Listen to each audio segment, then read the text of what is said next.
खुलुमबाय स्टुडियाव दं आंकिलिकां ब्रह्म थामसिनं सिडली उफ्रा बिसाय कथिनि समा खाथिनिफ्राय खाथिसिनाव मोनफैबाय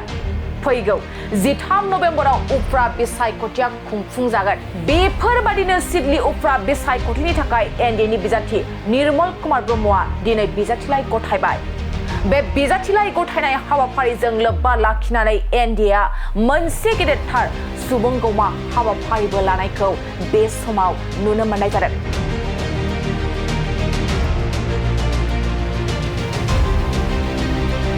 बे हाबाफारियाव यूपीपीएल बीजेपी एजेपीनि गोबां दैदेनगिरिफ्रा बाहागो लादों लोगोसे बिटिआरनि गाहाय मावफुं सोद्रोमा प्रमद बर'आबो बे बिजाथिलाइ गथायनाय हाबाफारियाव बाहागो लानानै खौरांगिरिफोरनि सिगाङाव माखासे बाथ्रा बुंनायखौ नुनो मोनदों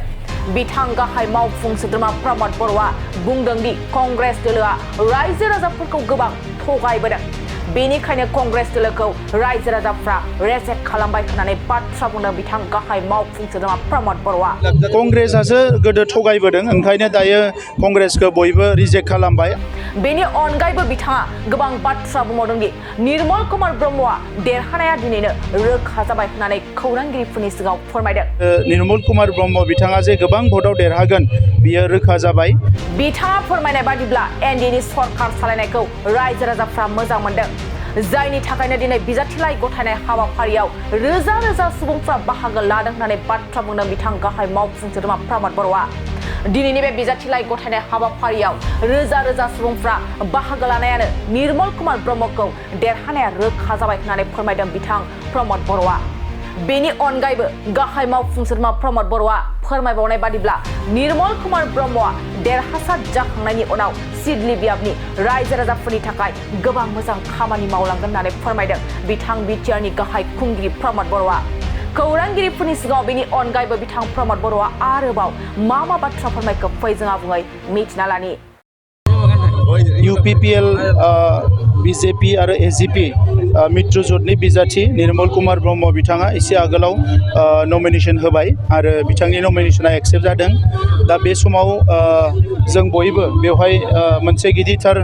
सुबुं गौमायाव बाहागो लादों आरो निर्मल कुमार ब्रह्म बिथाङा जे गोबां भटआव देरहागोन बियो रोखा जाबाय रायजो राजाफ्रा दिनै यूपीपीएल दोलोनि खामानि मावनायखौ जोबोद मोजां मोनदों आरो बेजों लोगोसे आसामाव यूपीपीएल बीजेपी आरो एजीपीनि सरकार बिटिआरआव यूपीपीएल आरो जे बीजेपीनि सरकार आरो लोगोसे बे हान्जाफोरनि खामानि मावनायखौ रायजो राजाफ्रा मोजां मोनदों आरो ओंखायनो दिनै हाजार हाजार रायजो राजाफ्रा नमिनेशन पेपार गथायनायाव बाहागो लाफैदों आरो दिनै रोखा जाबाय जे बिथाङा गोबां भट लानानै देरहागोन आरो फैबाय थानाय समाव सिडली समाजनि रायजो राजानि थाखाय अराय सम बिथाङा खामानि मावलांगोन सर मैया कंग्रेसनि दैदेनगिरि सिद्दिक बिटिआरआव बीजेपी आरो यूपीपीएल आरो एजीपी आरो लोगोसेनो बीपीएफ बे गासै दोलोखौ ओंखारनो एबा रायजो राजाखौ थगायनायनि थाखाय खामानि मावजाबाय कंग्रेसआसो गोदो थगायबोदों ओंखायनो दायो कंग्रेसखौ बयबो रिजेक्ट खालामबाय आरो बिटिआर ओनसोलावथ' कंग्रेस गैखायानो थेवबो बिथांमोना बिजाथि होदो जेला आं बिथांमोननोबो बेस्ट अफ लाक होदो बिथांमोननि बिजाथिया गेलेथों